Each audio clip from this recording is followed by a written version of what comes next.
Welcome, everyone. This is our latest of our Future Directions Forum for 2023. As many of you know, our Future Directions Forums are typically held in June, for a handful of days in June. This being our third virtual conference, virtual forum in a row, we thought to ourselves, well, people might be a bit exhausted from virtual conferences. So we thought, rather than cram everything together in a few days in June, let's roll out our workshops and addresses for the duration of the remainder of the year, as opposed to just putting them all in a few days. We have plans in place for next year to go back in person. And then once we have sort of final confirmation on what the details there might be, we'll let everybody know what's in store for 2023. So for today's workshop, I'm going to sort of talk a bit of a high level on a variety of aspects of academic work that many of my colleagues and I are excited might actually be in flux and change. And so we'll talk a bit about that.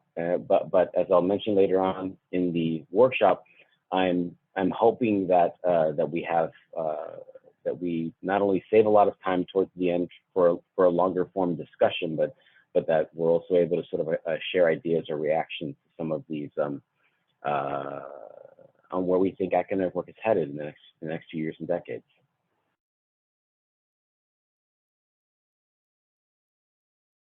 So many of you in the audience, are likely in a mentoring relationship, or have been in a mentoring relationship, or are on either, or have been working long enough in academia where you've been on both sides of this mentoring relationship, both research offspring and research parents.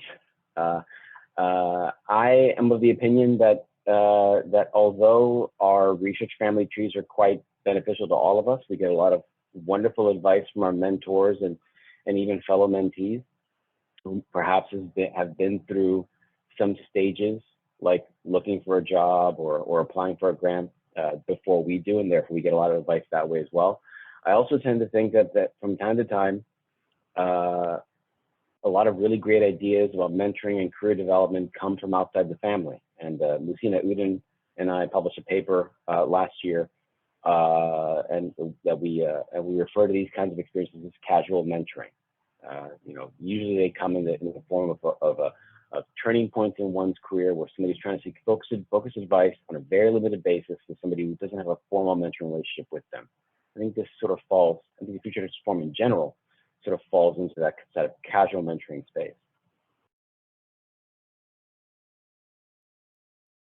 A lot of what prompted the creation of this workshop had to do with a lot of the various kinds of disruptions that we all have encountered collectively, both in our work lives and in our home lives as well. These societal changes have impacted various aspects of our home and work environments, and I think that they have some profound implications for how we think about academic work going forward. For one thing, there's a lot of disruptions had an impact, profound impact, on certain metrics that we oftentimes focus on, perhaps overly so, regarding the nature of our work. Are we getting enough done? Should we be doing more? And if so, where should we focus our attention? And we know that those aspects of our productivity have an impact on how others view us, our perceived likelihood of getting a job and keeping a job, of getting a grant and then getting the next grant, getting a paper published and then getting the next paper published. These things we suspect have downstream effects on various aspects of our work lives.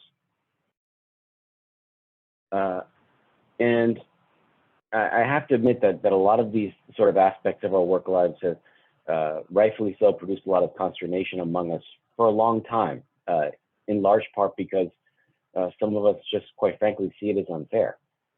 And also, in many cases, not valid. Is one's career considered more beneficial to the world if it consists of 100 publications versus 10 versus 1 versus 500 publications? I tend to think, and I'm going to show you some evidence to support this, that some of these kinds of aspects of our work lives that we've thought change is a long time coming, I think the time is now, and I think that because of that, I have some hope for how academic work looks like in the future.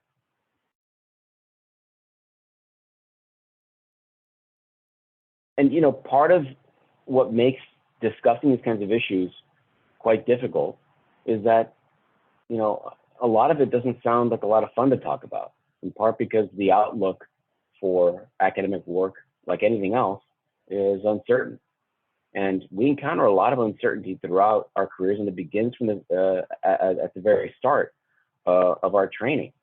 I mean, many of us get a sense of what productive careers look like by the people who write the papers and write the book chapters and write the textbooks that we read in our classes.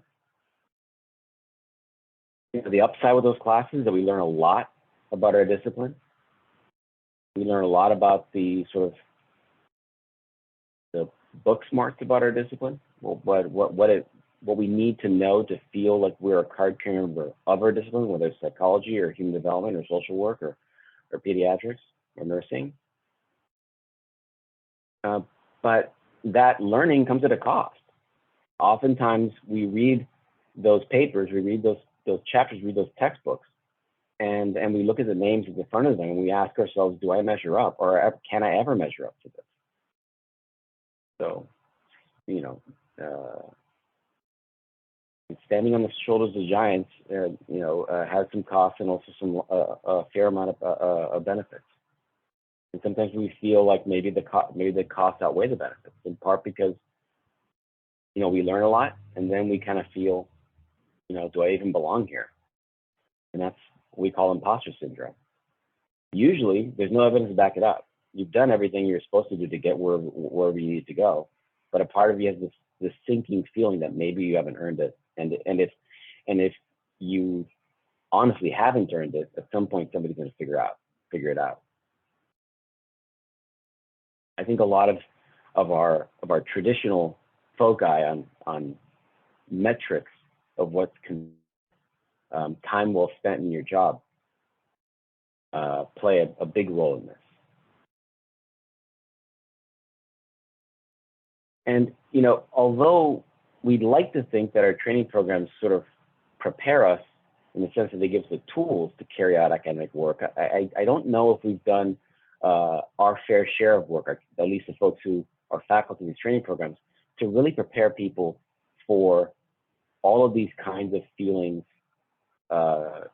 cognitions about what it means to have a fulfilling career in academia. And I think it's up to all of us to try to shift the focus to places that might be more valid representations of time well spent in our jobs.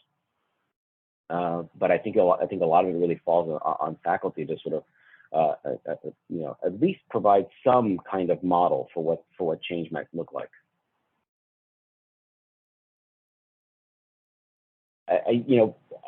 A lot of these ideas are a byproduct of getting a lot of practice thinking about this sort of meta level of our jobs, not just how to do the work, but what the work actually means, and how to go about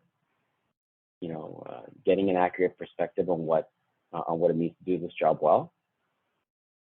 And I see a lot of it as kind of applying the same kinds of things that people, at least with training psychology, do every day. We think about patterns in behavior. We try to understand patterns in behavior and develop tools and processes for making changes where changes are warranted.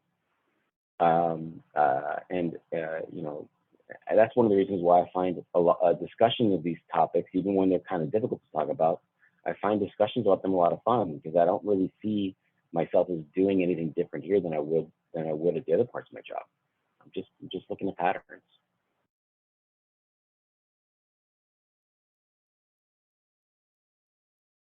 What I really like about the patterns that I see with my work in these spaces is that I get a lot of contact from folks who are early on in their career, who are encountering some of the uncertainties that I encountered when I was at this stage, but also new ones. And by maintaining a place in these spaces and having continued contact with not only early career folks in my own lab, but also folks who are far outside my lab, it helps me sort of figure out how best to inform my perspective and make sure that it aligns with where I think things are headed, because it's going to be up to a combination of all of us to figure out what life looks like going forward. There's some workshops and some of the issues we'll talk about on our on-demand page in at the forum, and we'll highlight those later on as well. So I think that sets the stage for what I'd like to do for the next few minutes, is highlight just a handful of emerging themes that I see in academic work. Some of these themes are influenced by some of the issues we discussed previously. I'm going to throw in my 2 cents on a way to think about these themes, a tip for sort of making them work for you as best as possible. And what I want to do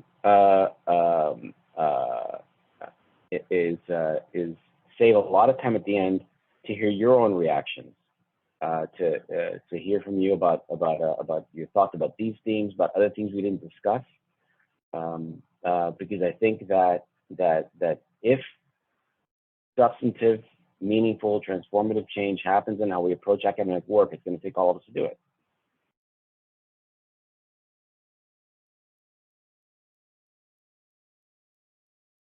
Okay. So here's one that I want to tackle head on, and it has to do with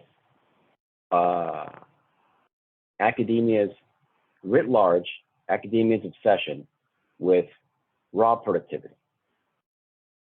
I tend to think of raw productivity like this, and I'll describe it. I'll describe it what I mean by this in a few minutes.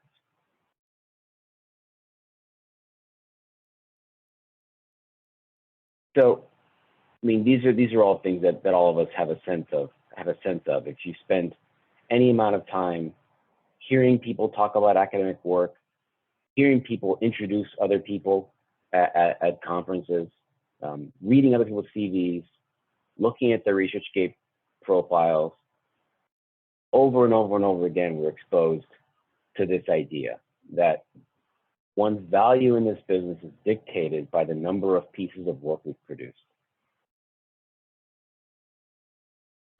Not only does the data suggest that this raw amount of productivity, whether indexed by the number of publications, how often those papers are cited, regardless of those metrics, there isn't a whole lot of evidence to indicate that they're good benchmarks to gauge the value of one's career for the world and for the accrual of knowledge. And thankfully, I think that this element of our work is headed for a change, so long as we continue to push against it and force change into other domains that might be more accurate reflections of academic work. Here's the first one. First one is, if you look at the surveys on productivity, raw productivity is indexed by the amount of work one produces. During the pandemic, post-pandemic, what you see is a very clear pattern. The pandemic had a substantial impact on reducing the amount of productivity all of us have. I sense that this reduction may very well be permanent. And part of the reason why I believe that it might be permanent, because this reduction might not completely be attributed to specific structural characteristics of the pandemic itself, work from home related phenomena and things like that. This is a tweet that Mitch Prinstein, who's a professor at University of North Carolina, is currently spending a few years in the APA's office, scientific office. And what Mitch is articulating here, and this QR code will take you to the actual tweet so you can see the responses, is this notion that those of us on the tenure track who've been hired in the last couple of years, and I've been hearing this anecdotally as well in my own conversations with my own colleagues, we've been hearing the following idea, the following notion. I've been hired by such and such university. They have a series of expectations, of me. I produce scholarly work in the form of books and articles and book chapters, submit grants where appropriate for my career. And I'll do all those things. I will maintain a level of scholarly productivity, but not at the expense of my teaching, not at the expense of my service, not at the expense of my engagement with the community. And here's the kicker, and I think Mitch has heard this, and I have heard this. This is the part that is really thrown us for a loop in all the right ways. We've also heard that coupled with, I'm going to do this job this way, and I don't care if it costs me tenure. Now, that's a profound sentiment that I have never heard in all my years of doing this job, and I don't think it's a temporary shift in tone. And I think that if early career researchers of all kinds sort of think of this notion in almost a unionized sense, we're forming an informal union that this is how we're going to approach this job, take it or leave it. I think it'll force a reckoning among institutions, and the institutions will be forced to shift their standards. That's a hope that I have. For those of you who know me, the last thing I can be seen of is an optimist. So I know that of myself, and so the fact that I feel a little hopeful with this gives it, makes me feel good, because I don't normally feel good about these kinds of things. And here's the thing: if we shift that way, we will only be shifting with the ways in which we consume knowledge anyway. This is one of those things that has been staring us in the face for decades. I'm going to give you a little thought experiment to demonstrate it. Okay. In the chat box, whenever you wish, please enter a name of someone whose work you live up to, you look up to. Your research hero. This is Captain Marvel. This is Captain America. This is Black Panther. Who is that person to you? Like put names in the chat box.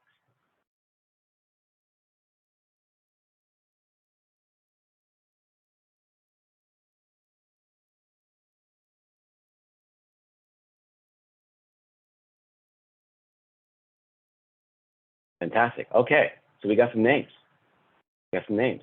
Okay, I'm gonna ask a couple questions about these names. Ballpark in your head. How many articles has your hero published? Just ballpark, right in your head.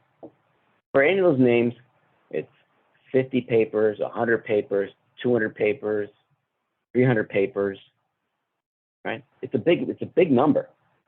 I'm going to ask you a question you're probably thinking of right now. How many of those papers have you read? I'm not saying you're a slacker. It's not, if it's 300 papers, it's not going to be higher than, say, 5 or 10, right? Or 20. And that's your hero. What about the rest of us suckers? Right? We're lucky if you've read one or two of our papers. Okay? I mean, this is how we consume knowledge. What's that line? A wealth of information creates a poverty of attention.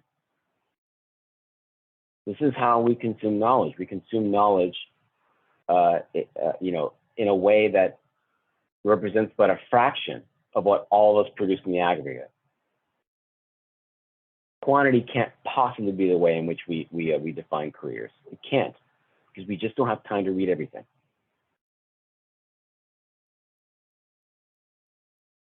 And look, that's just a thought experiment. It's there in black and white if you look at other metrics besides how many papers you've read.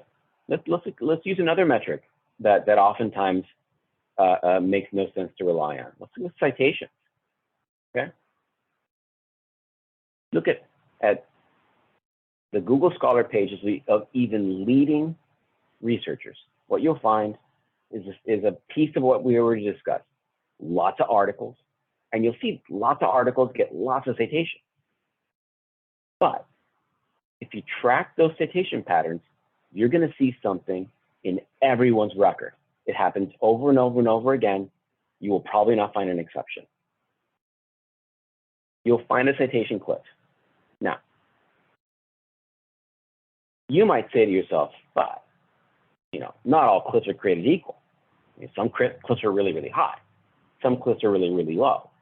So yes, but what they all have in common is that they have an almost identical slope. The intercepts will be different, but the slopes are the same. Right?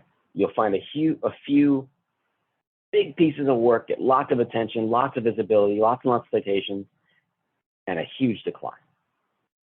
Happens over and over and over again. I'm going to show you a handful of examples.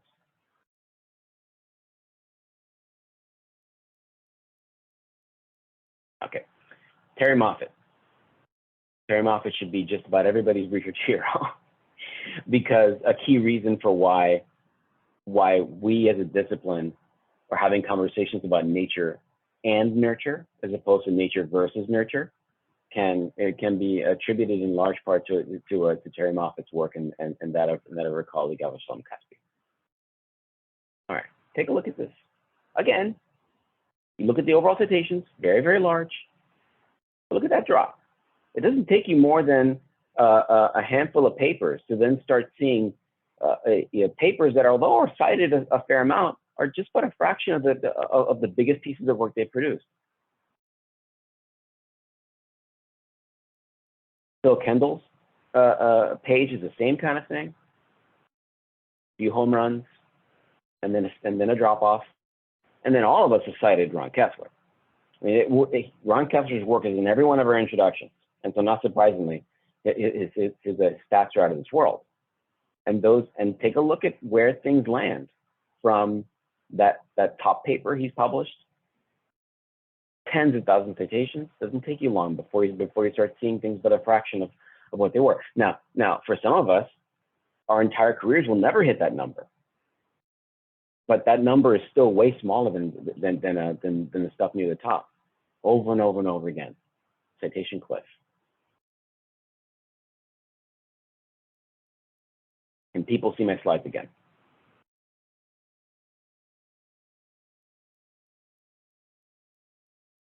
Yes, okay, great. So here's how this translates to how I think about the job. I have a working hypothesis for how I think about my own career, and I think that it keeps me grounded. I don't feel like I have to have an ungodly amount of publications every year. This is the key reason why. I sort of say to myself, I don't do this for me. I do this for my peers. I do this for the audience of people who might benefit from the ideas we have in our lab, the work we produce, the findings we make. And if I say to myself that my peers are so busy with everything else that they do, with everything, with their teaching, with their research, with their own research, with their grants, with their service work, with everything that they're doing, they have just enough bandwidth to digest a subset of what I produce, well, I can't drop my productivity down to where I'm only trying to write those papers, those like low bandwidth papers. But I am sort of navigating this job with a sense that no matter what I do in this job, I got to stay busy, but I can take comfort in knowing that the work, its value will be defined by a small subset of what I ultimately do. This is not just in our business. It's anywhere where you see products, where you see people produce things, and you see it a lot in creative work. So Regina King should be everyone's hero. Her directorial debut won that a Emmy, brilliant piece. You know, a bunch of really great stuff, and it's produced way more films than what you've seen is in both an acting role and a directing role. When her career is done, you know, she might very well knock some of these pieces of work off the list, but this is arguably her top 5 right now, right? Look at another career that's lasted a bit longer, or that has more of a history tied to it. Al Pacino, you know, done 50 movies, north of that, a little more than that. You know, and has been recognized with several things. You know, I really love Al Pacino as an example because his top 5 arguably came in one decade. You know, Regina King's work, the really impactful work, has stretched several decades. But you can make an argument that Al Pacino's best work is sitting right there. He's done other things that we've all seen. You know, I play the football speech in Any Given Sunday on a continuous loop on YouTube. Right? It's what I use for inspiration if I feel like I got to keep on pushing. Right? You know, and he won his Academy Award not on this list, The Scent of a Woman, that, you know, which doesn't even get close to the top 5. That was like a lifetime achievement award for him, because he should have won an Oscar for one of these. But I mean, ask yourself a question: would I, you know, as an academic, would I mind having a version of this career for myself, where you can point to one decade and say that's where they peaked? If that's my peak, sign me up for that. That is a great career. Kate Blanchett, similar to Regina King, in that you can see, you know, her top 5 likely go across several decades of work. But the common denominator with all of their careers is the same. They've produced a lot of movies. They probably were very happy to be in the grand majority of them. But when their careers are said and done, this is where we're going to see value in them truly, in a handful of pieces of work that were where they clearly shined. And that's true for us as well. So, I mean, for me, I think I find hope in this outlook on our jobs, that yes, we like a lot of baseball. You have to step up to the plate hundreds of times. You got to do a lot of things. You got to stay productive, you know, for an extended period of time. But you know, not even close to all of those successes of yours, those base hits, you know, need to be big shots, need to be things that clear the wall of the stadium. We think about it that way, not 100 home runs, not 50, no, 5. That seems like a pretty good deal. I think most ball players would sign that contract in a second if they were told by their team, we only expect you to hit 5 home runs in all the at bats you take. So here's what I do. I keep a CV like everybody else. I post it online. You know, I have it in my website. But what I keep internally on my desktop, my computer, I keep a sub list, that short list of pieces of work of mine where I say to myself, if I retired tomorrow, that's my top 5, that's fine by me. I'm happy with that. And here's the funny thing about that short list. It's not as set in stone as you might think. I think for most people, we might say to ourselves, okay, here are the things that I'm most proud of as part of. It's 5, it's very small. And there's 1 or 2 pieces of work on there where I say to myself, I cannot do that. That's the best I can do. And then a few that are kind of placeholders. Yeah, I'm happy with those, but I got some time left in this career. I can do better than those. I think for most of us, our short list looks like that. And any change in that short list only takes one that next big thing. Only I would say, this doesn't mean drop your productivity down to where you're pressuring yourself to make a change in that list. I mean, going back to films, we can't all be Wes Anderson. I mean, where you're putting out a movie every 7 years. Like, just be a genius like him to do that. And that's just, that would seem scary to me. Drop your productivity down to that point. Okay, related topic. Raw productivity. Now we're going to talk about. It shouldn't be a favorite topic of mine, but it actually is. I like talking about rejection a lot. And here I see rejection in our business as being quite different than other aspects of life where productivity is a key emphasis. We go back to baseball. This is the picture up on top is of Miguel Cabrera. There's a particular kind of accolade in baseball. It's very rare, called the Triple Crown. There are various ways in which you can contribute to a team in baseball. On the offensive side, it's your batting average, the amount of times you safely get on base because of a hit, divided by your at bats, the amount of home runs you hit, and the amount of times when there are people on base where you score a hit, or it could be other ways of doing it, like hitting. We won't get into that. But these are ways in which you can make a play that then results in people actually scoring a run for your team. And it's very rare for one person to be at the top of the list of these three things in their league in 1 year. Miguel Cabrera did that about 10 years ago, and before that, it hadn't been done for decades. Really hard to do. Now, I really like this scenario because in that year, Miguel Cabrera went up to bat over 600 times, had a fair amount of hits, but failed 2/3 of the time.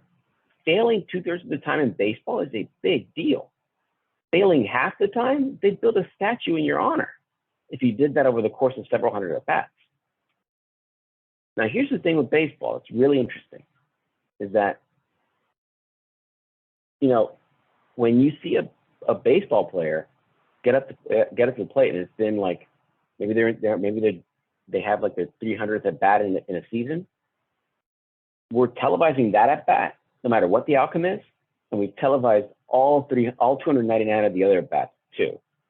So everyone in the planet, if they want to, can get a virtual front row seat to all the successes and all the failures. Everything's exposed. And academia is the opposite of that. Could you imagine the way we would see Miguel Cabrera if we only saw him hit the home runs? I mean, pedestal status, godlike status. That's how we think of academics, because with very few exceptions, unless they go ahead and say, hey, look, everybody, I got my paper rejected. Hey, look, everybody, Grant didn't get scored. You see that sometimes on social media.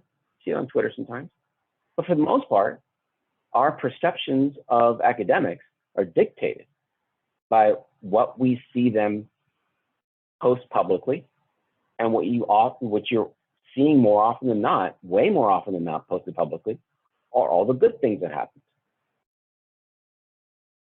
Even though we can make an argument that those good things really only happen unless you fail a bunch of times. Here's some examples. So I had a paper that I was working on early on in my career with a colleague of mine from grad school. And we developed an experiment, developed stimuli for the experiment in grad school, started running the project near the end of grad school. And this was one of the first papers that we were both working on as we were both in the tenure track. So my colleague, Jessica Marsh, who's a professor at Lehigh University.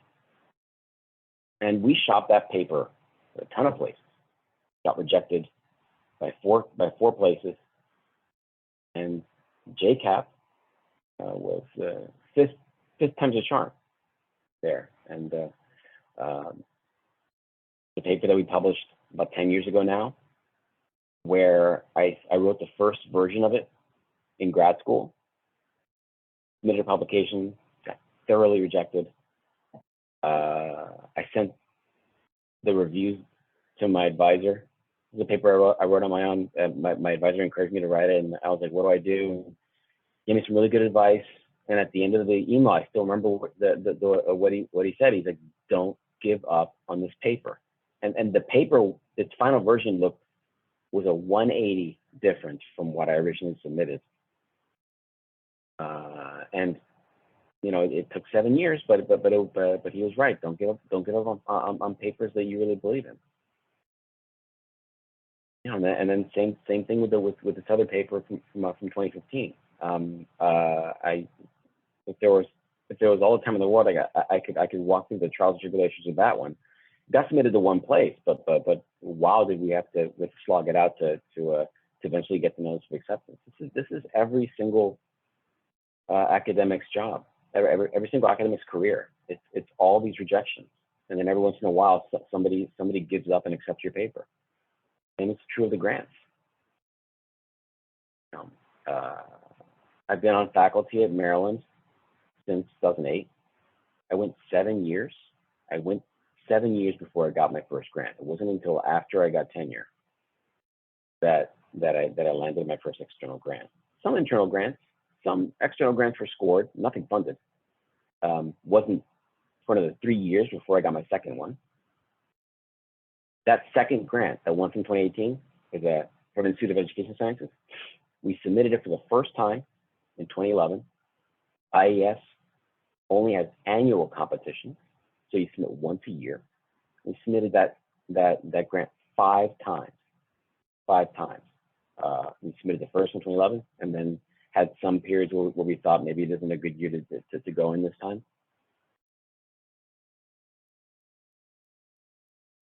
And the last one was just now. I mean, look at my batting average. That's gross. It's low. That's grants. Admitting there are lots of other people who write grants much better than I do. So there's that too. but it's low.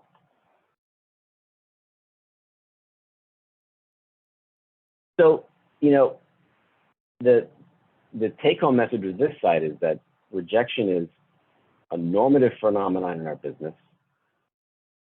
I tend to think it makes the successes a lot better. What's that line in Early Get Their Own? You know, if baseball was easy, everyone would do it. The hard is what makes it great. I mean, that for me is one of the big parts about academic work that I find fulfilling, is that you know, any one thing that you're doing, you're often creating it out of nothing. You start off with a blank page, you start with a blank idea, you start off with a meeting with a colleague of yours, like, oh, what's our next paper going to be? Where you're starting from zero, and you know, after lots and lots of effort, that 0 becomes a 1. It becomes something that you can say that happened. That happened, and I hope people find value in it. But in context, I think it's healthy to sort of say to yourself, I'm excited about this, and when it leaves my desk, I know I may very well be disappointed. And by leave my desk, I mean like when I go to submit it, when I go to submit the grant, when I go to submit the paper. I always do this with all my papers. As I'm thinking about where to send it out, this is admittedly it's just tougher to do with grants because there are only a handful of businesses you can submit any one thing to.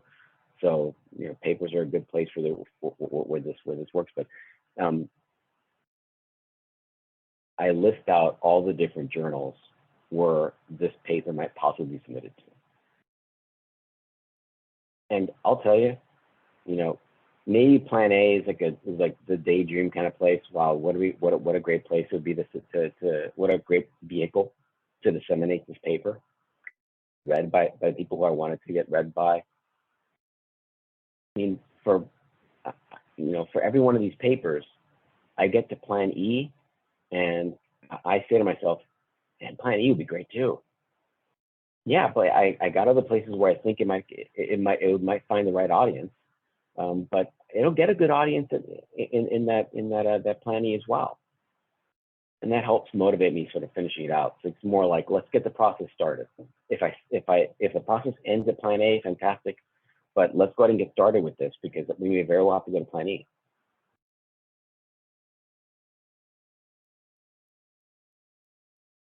And this is all in the context of thinking to yourself, this is one project, but it is one project in a larger body of work where the emphasis should always be on quality and not quantity. And so it's also important to sort of think about what's a healthy way to sort of look at the career writ large. And that really gets to, beyond the single piece of work, what brings them all together? What's the kind of thing that if somebody says, what is your work all about? What gets you out of bed in the morning? What's the reason why you do this? It's not, I want to write that paper to get into science. At least I hope it's not. It should be something, a point of curiosity, a point of passion, a point of motivation, something that you really want to understand, you want to solve, you want to work on to improve life, to improve people's lives.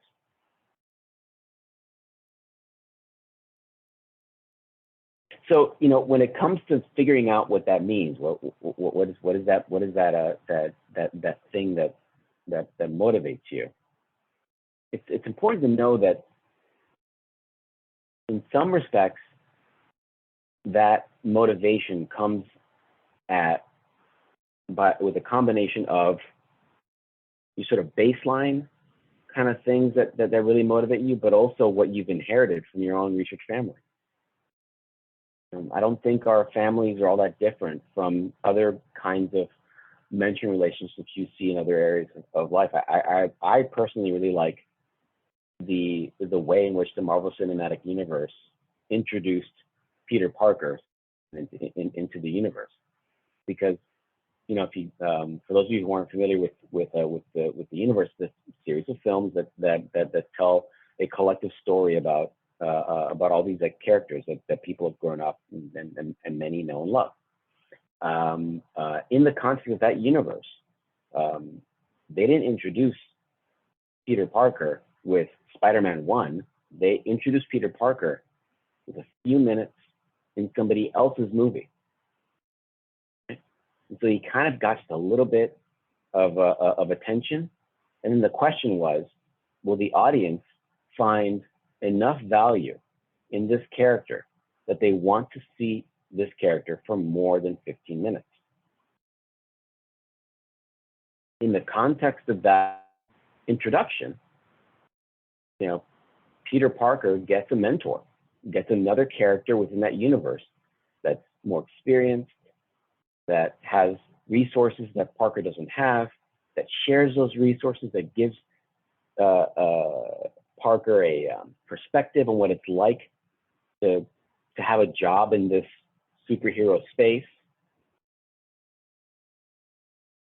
that the opening scene in the first movie that profiled Spider-Man, I've come to see that opening scene as kind of like, it looks like how all of us apply to grad school. Like it looks like an application interview process. It's really neat, and you see that mentoring relationship flow throughout the series of films that each of these characters are in. This is like how all of us start. This is a picture of it was taken in 2018. It was for those of you familiar with festschrifts. A festschrift is a tradition that traces back to Europe, an academic tradition that traces back to Europe. If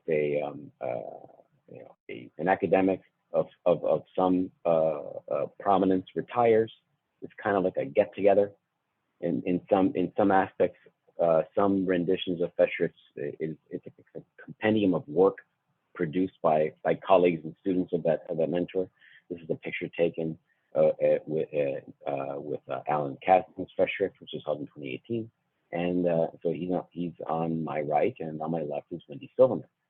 Now, the reason why I have this picture is that it just so happens that Alan Kasdan is my research dad, trained me in grad school, and Wendy Silverman is my research mom, who trained me in undergrad. And this was actually the first time that this entire family was in one room, because Alan and Wendy don't go to a lot of conferences. So we the three of us had never been in the same place as them. Anyway, I all of us can speak to these kinds of scenarios. We all have these kinds of research parents, and they train us for a few years, and then they're with us for the rest of our careers, rest of our lives. And in many respects, our stories, even if what we study doesn't look exactly like what they study, core elements of the origins of our own stories come from this work, whether it's the measures or instruments we were exposed to, the study designs we were exposed to, the sort of general perspective, what is it like to do the job. A key influence, for instance, that Wendy had on me was that she was the first professor I saw do work day to day, and I learned by being in her lab, Wendy gets paid to think. That sounds awesome. I want to do that. And in Alan's lab, he modeled for me this notion that it's incumbent upon researchers to ask tough questions, even if they think the answers will upset people. That was he was a huge influence in that for me in that way, among all other things. So they both had profound influences in my career in distinct yet related ways. And so I guess what I'm trying to say here is that oftentimes the value that we instill in our own work and what we draw from it and our outlook on the work itself has a connection to the research families we grow up in and receive our training. And in sometimes our understanding of what that story might look like, planning it out, looking back and figuring out what we learned along the way, those sometimes we draw insights by just getting a sense of what other stories are available around us. And so I tend to think that people should be purposeful with this. You shouldn't feel like you're stumbling from one piece of work to the next. There should be a story there. There should be a narrative there. And sometimes mentors' narratives can teach us, is it about their work that has a structure to it? What kind of questions appear to have driven their work over the years? Do you see transition periods? Do you see changes over time? Do you see where you see continuity? What does continuity look like? I always suggest to people, if you're kind of unsure about what to do in this academic business, of course, attend to content, attend to what we produce, but it's also important to attend to structure as well. How do people get there? In almost documentary kind of sense, how do people get there? Some of the understanding that structure has value as well. And so, so I would, go back to your history. as you see your mentor's work evolve over time, what's similar, what's changed?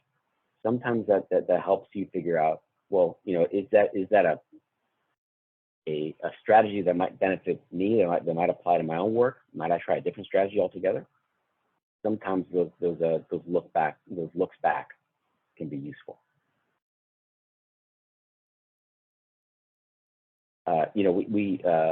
We talk about this work at length in lots of other workshops and things like that, and that QR code there will take you to the on-demand page at the Future Directions forum.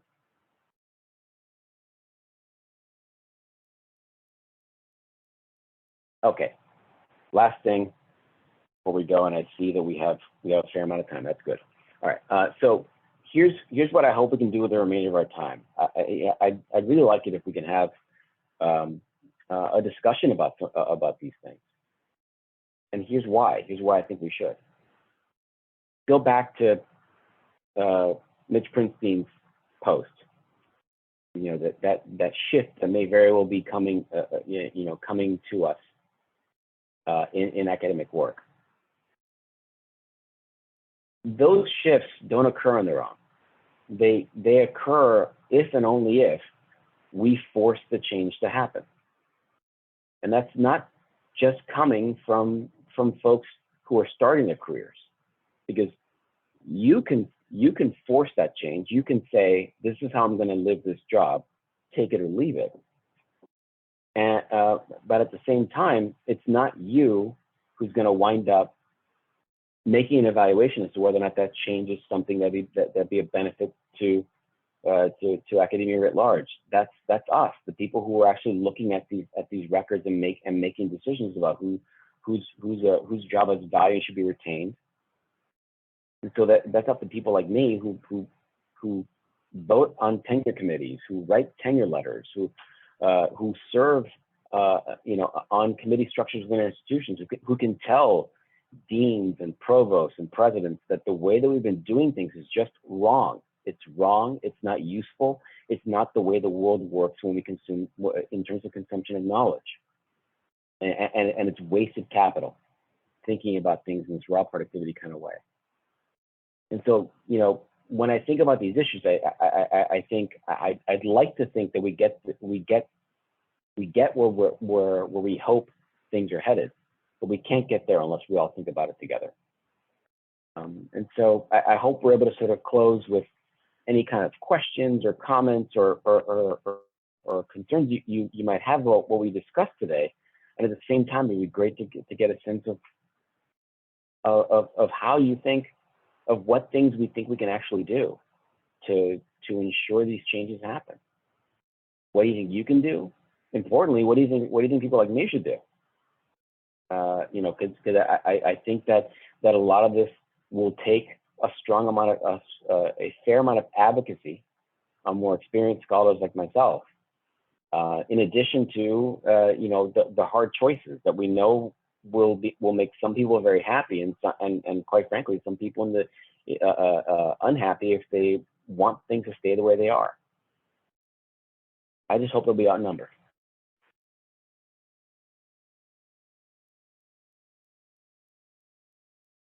Okay, I'm going to stop right here. Thank you all for your time. I'm going to unshare my slides so we can see each other.